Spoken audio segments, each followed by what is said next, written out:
Hello, and welcome. I'm Abigail DeVerns. And I'm Sarah Crow. And this is BioA News. This just in. A total of 4 people have been quarantined and diagnosed with Ebola in the U.S. Who are these people? What are the symptoms? When did this outbreak begin? Where did it originate? And why is it so deadly? And how will it be treated? Ebola, scientifically known as Ebola hemorrhagic fever, was discovered by Peter Piot in 1976 while on his visit in Zaire. This deadly single-stranded RNA virus is transmitted to people from wild animals and spreads to the human population by direct contact with the infected person's bodily fluids. After entering the body, it kills cells, making some explode. It destroys the immune system, causes heavy bleeding, and damages almost every organ. The symptoms are gruesome. What exactly are these symptoms, Sarah? Well, Abby, there are many, and they come in stages.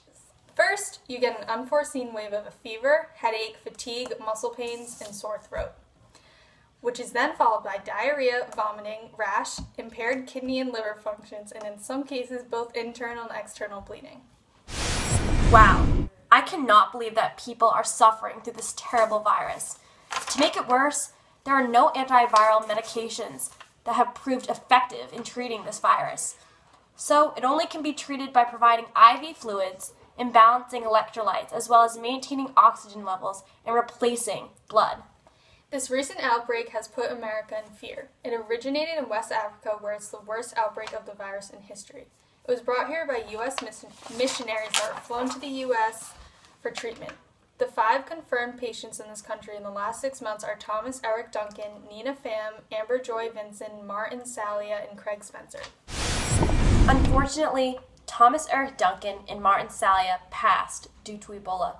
Thomas Eric Duncan was the first in the United States to be diagnosed during this outbreak. He went to the hospital with complaints and was sent home, to later find out that he actually had the disease. Martin Salia caught the virus working at a Methodist hospital in Sierra Leone, West Africa, while treating Ebola patients. He was flown to the United States. Dr. Phil Smith, who helped treat Salia, said, "We used every possible treatment available to give Dr. Salia every possible opportunity for survival. Early treatment with these patients is essential." Nina Pham and Amber Joy Vinson were both nurses for Thomas Eric Duncan and both caught the virus. Fortunately, both women survived. Nina Pham explains that when she was taking care of Duncan that she would have nightmares. In quote, she said, "I would just say that I did my job. I had a patient that needed my help and I was going to help him." Let's now recap on this broadcast.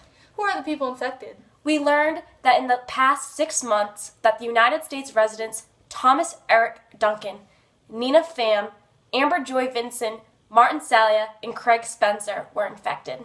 What are the symptoms? Fever, headache, muscle pains, sore throat, diarrhea, vomiting, rash, impaired kidney and liver functions, and in some cases, both internal and external bleeding. When did this recent outbreak begin?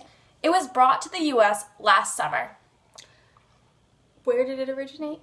This current outbreak originated from West Africa. Why is it so deadly? It destroys the immune system, causes heavy bleeding, and damages almost every organ, and has no antiviral cure. And how can it possibly be treated? Unfortunately, as I explained, there is no cure, making treatment options limited. All doctors can do is provide IV fluids, maintain oxygen levels, and replace the lost blood. This concludes our broadcast. Thank you to our sources at abcnews.com, cnn.com, and at vanityfair.com. Make sure to tune in next week for our highlights on the Super Bowl. Go Pats!